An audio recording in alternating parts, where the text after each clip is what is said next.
Good to see you today, Ian. Just want to go over a few points that we discussed during today's session. Made some great changes to your swing from start to finish. The video here on the left hand side is what we took right at the beginning. The one on the right is what we took towards the end of the session once we got you to work on a couple of drills. So the first point we discussed really was your alignment.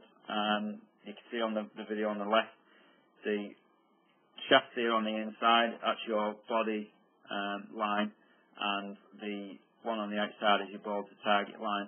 Now ideally you want to be nice and square to that. You can just see that you're a fraction open or your body's aimed a little bit too far to the left. Now again, that's going to create and promote an out to in swing path, which is going to create that fade spin and hit the shots out to the right hand side, which is what you've been experiencing. You can see here on the video on the right hand side, we've really got you much squarer to that body line. So when you're taking your setup, just make sure your body's aiming just a few yards to the left of your target, your club face is aiming at your target. Anytime when you stand a little bit open, again, just promotes more of an out to in swing path, creating that fade spin. Also we discussed your left hand grip. We just made that one a little bit stronger, so we turned it round to the right just a touch, just to make sure that the V created between your hand and your thumb was pointing somewhere between your right ear and your right shoulder. Again, that's just going to help rotation and squaring up of the club face on the way to impact. But the main area I want to discuss really was your swing plane. Now, if you look here on the video on the left-hand side, I've put a red line up on both of them really. A red line up there just to indicate the angle of your swing and the ideal sort of shaft positions and angles that you're swinging the golf club on. Now, if I take you through this swing,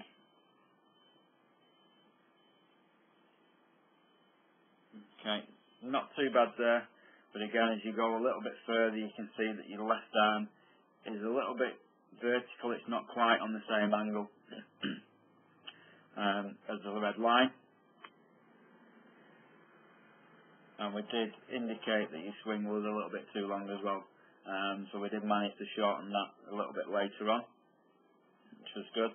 But then on the way back down, you can see ideally your shaft should return to a position where it's similar to that red line. You can see very much vertical and pointing almost down to just in front of your feet there, which that then creates a position of your club coming into the golf ball. It's coming in too steep, slightly from an outside position and working quite quickly to the left hand side of your target and to the left of the golf ball, again creating the fade spin that you're getting with the shot, so it's making the ball start on target and fade out to the right hand side.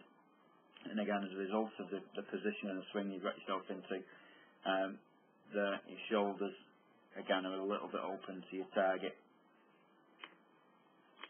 So the club works quickly to the left, adding the fade spin. You see as your left elbow there just pops out, and you've got a steep swing plane or angle of club there once again into your follow through position.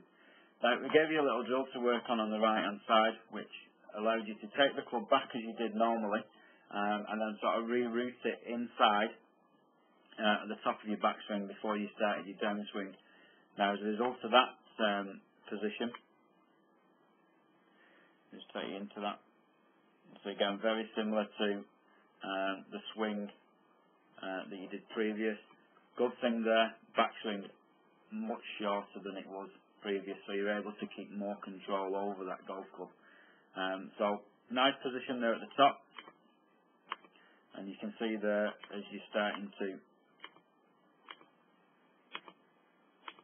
bring that club now back on the inside, and now you're bringing it back onto plane. You see your left arm now very much parallel to the angle that your swing should be swinging around. So as we now start to bring you down,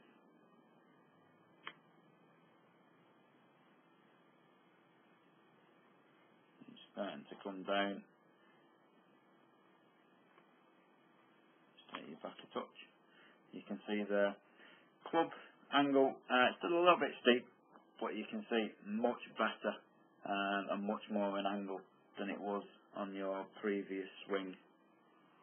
And you can see now as your club is coming back now from an inside position, so it's coming from in and then working back on the left, so it's got a nice in-to-in swing path, which is the ideal. So from an inside path there, with good rotation of your forearm to impact to square that club off, should give you much better results. Hitting the shot much straighter towards your target, if not with a slight draw, rather than before with that fade. And see, because you're coming in from a much better swing plane, see on the way through, you've got full rotation of your forearms, the angle of your club perfectly on plane now with that red line, and if you notice, the left elbow is still tucked in underneath. Your hands are rotated over the top and working correctly as they should. Left elbow hasn't popped out at all. So really, really good position. Much better. Going to get much better strikes, much more consistent, straighter shots from that. So ideally, in the long term, we want you to really work on the swing plane and try and make it a bit more natural in your backswing, so you've not got such a big loop in the top of your swing there. But really keep working on that drill, and if you've got any problems, give me a call. But I'll look forward to seeing you again in a couple of weeks.